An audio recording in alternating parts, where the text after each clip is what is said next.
Uy, Mi, nakita niyo na ba tong product ni Babe? Shampoo and conditioner na may Chubaki plus keratin. Nakasubok na ako ng Chubaki na kulay gold. Ang mahal nun, pero ang ganda niya sa buhok. Parang 2 to 3 times ko lang nagamit yon kasi nga mahal. Sa anak ko yon at ayaw ko makihati.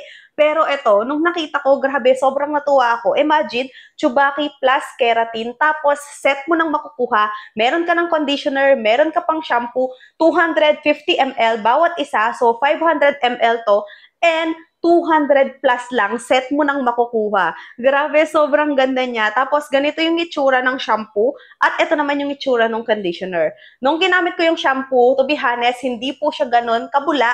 Pero, nung nag-conditioner na ako at nabanlawan ko na yung buhok ko, grabe, ang lambot niya sa buhok. Dito talaga yung napansin ko, dito sa bandang anit ko, ang lambot niya, tapos ang dulas-dulas niya. So, kung gusto nyong itry, meron na siyang treatment kasi meron siyang keratin.